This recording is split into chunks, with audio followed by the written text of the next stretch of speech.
सुबह सुबह सास सिर पर सब्जी की टोकरी लेकर अमीरों के मोहल्ले में ले जाकर बाहर रखे उनके झोलों में सब्जी डाल रही है। मालकिन, आपकी सब्जियां मैंने थैली में डाल दी हैं, इस महीने का हिसाब कर दीजिए।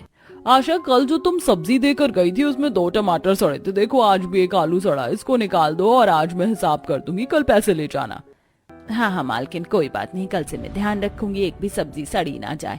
आप इन सड़ी सब्जियों को फेंक देती होंगी, पर मेरी बहू खराब होने वाली सब्जियों का कुछ ना कुछ बना देती है जो खाने में भी बहुत स्वादिष्ट होता है।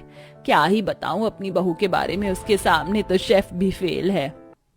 उस औरत को सब्जी देकर आशा अब दूसरे घरों के बाहर भी जाती है और वहां भी सब्जी देते हुए अपनी बहू के खाने की तारीफ करती है और घर आती है।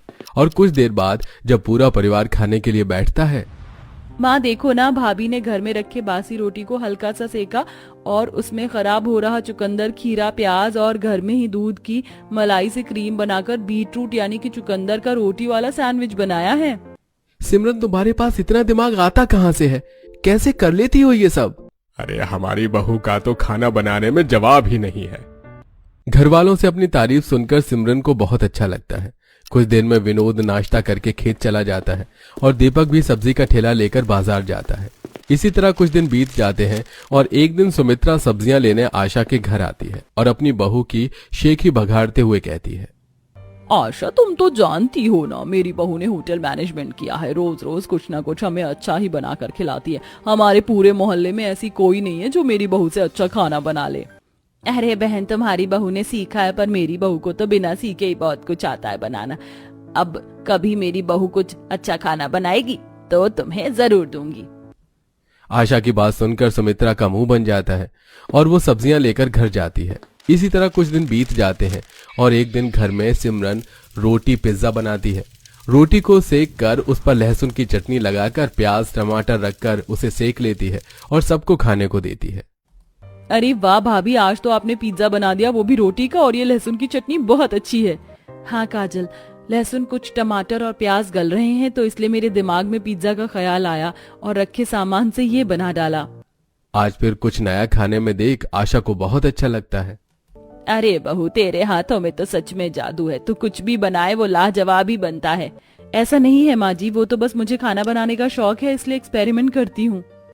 इसी तरह सिमरन आए दिन कुछ न कुछ बनाती है। ये आधा किलो के आसपास कुछ तोरई रखी हुई हैं, बासी हो गई हैं, कोई नहीं लेगा, तुम देख लो अगर इसका कुछ बना सको तो। अरे दीपक जी, मुझे आधा किलो तोरी बहुत है, आप आराम से सब्जी बेचने जाइए, दोपहर में आपके लिए इसी का कुछ अच्छा बनाऊंगी। अब दीपक सब्जी बेचने के लिए अपना ठेला लेकर बाजार जाता है। तभी सिमरन तोरई को बारीक काटती है और साथ में रखी हुई सोयाबीन के साथ में चने की दाल मिक्स करके उसके कबाब बना लेती है और उनको स्टीम करके सब्जी बना लेती है। अरे भाभी, हम तो घर में सिर्फ 5 लोग हैं, फिर इतनी सारी सब्जी क्यों बना दी? वैसे ये कबाब बहुत अच्छे लग रहे हैं, किस चीज के हैं ये? जल्दी दो, मैं खाऊंगी। हाँ ये लो खाओ। ये तो बहुत टेस्टी है भाभी, वैसे बताओ ना किस सब्जी के हैं ये? उसी सब्जी के जिसे तुम देखना पसंद नहीं करती, तोरई के। क्या सच में? पर टेस्ट वैसा बिल्कुल नहीं है, अगर ऐसी तोरई बनी तो मैं तो रोज खाऊंगी। बहू, ये सब्जी ज्यादा है ना, मैं ये सब्जी कुछ पड़ोसियों के साथ सुमित्रा को भी दे दूंगी ताकि उसे विश्वास हो जाए कि उसकी बहू से भी अच्छा खाना बनाना कोई जानता है। थोड़ी सी सब्जी लेकर आशा सिमरन के साथ पड़ोस की कुछ औरतों को देती है और जहां सुमित्रा सिमरन के हाथों के कबाब खाकर मुंह बनाती है तो वहीं उसकी एक पड़ोसन जब सिमरन के हाथों की कबाब की सब्जी खाती है तो वो आशा से बोलती है, इतने भी कोई खास कबाब नहीं बनाया तुम्हारी बहू ने। सुमित्रा बहन मुझे तो बहुत पसंद आया, इतना अच्छा तो सुमित्रा बहन की बहू भी नहीं बना पाती, जबकि उसने तो पढ़ाई कर रखी है। हाँ की तो है, इसीलिए अच्छा खाना बनाती हूँ मैं, ये मामूली से कबाब मेरे सामने कुछ नहीं है। अच्छा तो ऐसी बात है, तो हमारे गांव में एक शेफ का कंपटीशन होने वाला है जिसमें जीतने वाले को विदेश में जाने का मौका मिलेगा, एक और बड़ी प्रतियोगिता में हिस्सा लेने का और फेमस शेफ बनने का। तो तुम अपना लक आजमाओ और सिमरन को हरा कर दिखाओ, ठीक है बहू? उस आदमी की ये बात सुनकर सिमरन और कविता दोनों ही सपने देखने लगती हैं और अगले दिन दोनों इस कंपटीशन में अपना नाम लिखवा लेती हैं और कुछ ही दिनों में प्रतियोगिता शुरू हो जाती है जिसमें सिर्फ उन दोनों ने हिस्सा लिया था। दोनों सामने थीं पर बाकी सब दाएं बाएं कुर्सी लेकर बैठे हुए थे। बाहू, मुझे तुझ पर पूरा भरोसा है, तू ही जीतेगी। माँ जी फिक्र मत कीजिए, कॉलेज में मैंने ही होटल मैनेजमेंट में टॉप किया था और यहाँ पर भी मैं ही टॉप आऊंगी। वो गंवार मेरे सामने ज्यादा देर टिक नहीं पाएगी। हमारे सभी कंटेस्टेंट आ चुके हैं और प्रतियोगिता शुरू होती है। पहले राउंड में आप लोगों को आधा किलो मैदा दिया जाएगा और सारा सामान भी। बस आपको 2 डिश बनानी है, बहुत आसान है। तो प्रतियोगिता शुरू की जाती है। इस तरह प्रतियोगिता शुरू की जाती है और सिमरन इस प्रतियोगिता को जीतने के लिए मैदा लेती है और उसमें फूड कलर डालकर जलेबी बनाती है।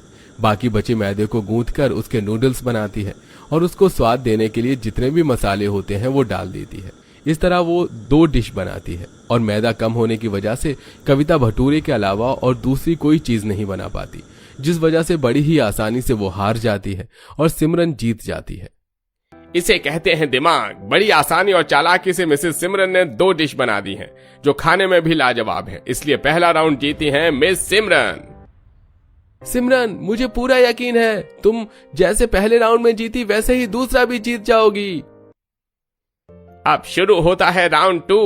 इसमें आप लोगों के सामने आपकी फेवरेट सब्जियां रखी होंगी और 10 मिनट के अंदर आप लोगों को उसमें रिंग डालकर अपनी पसंदीदा सब्जी लेनी होगी और उसके बाद आधे घंटे में अपना फेवरेट खाना तैयार करना होगा। और अब राउंड शुरू होता है। अब आदमी के इतना बोलते ही दूसरा राउंड शुरू हो जाता है और सिमरन बड़े ही आराम से अपनी मनपसंद सब्जियों पर रिंग डालती है। तो वहीं 10 मिनट बीत जाते हैं और कविता सिर्फ आलू और टमाटर के अलावा किसी भी सब्जी पर रिंग नहीं डाल पाती, जिस वजह से आधे घंटे में सिमरन कटहल के कोफ्ते और पराठे बनाती है। तो वहीं कविता सिर्फ आलू टमाटर की सब्जी बना पाती है और बाकी सब भी कुछ ऐसे ही नॉर्मल चीज बनाते हैं।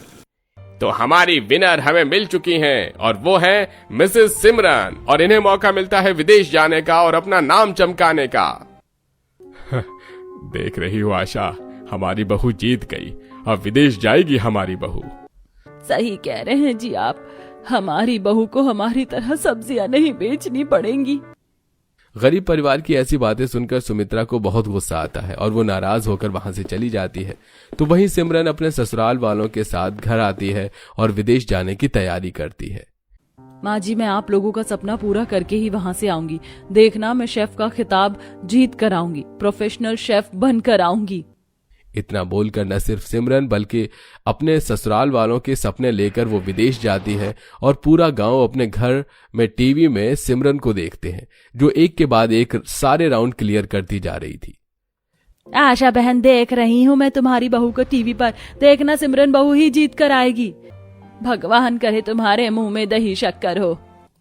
सभी लोगों की बात सुनकर आशा की आशा और भी बढ़ जाती है और कुछ ही दिनों में मिसेस शेफ का फाइनल होता है, जहां टीवी पर सब अपनी नजरें गड़ाकर देखते हैं और कुछ ही देर में अनाउंस किया जाता है कि सिमरन जीत गई है और सबकी आंखों में आंसू आ जाते हैं। अब सब सिमरन को टीवी में शेफ के कोट और ट्रॉफी को उठाते हुए देखते हैं।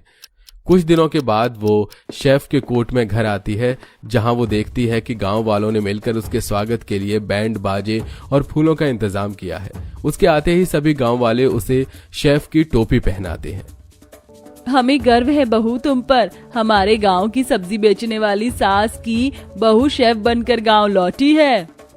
गांव वालों का प्यार देख सिमरन की आंखों में आंसू आ जाते हैं, जिसके बाद वो जीती हुई रकम से अपने गांव में ही रेस्टोरेंट चालू करती है और बड़े ही कम दामों पर गांव वालों को उनकी फरमाइश की डिश बनाकर देती है।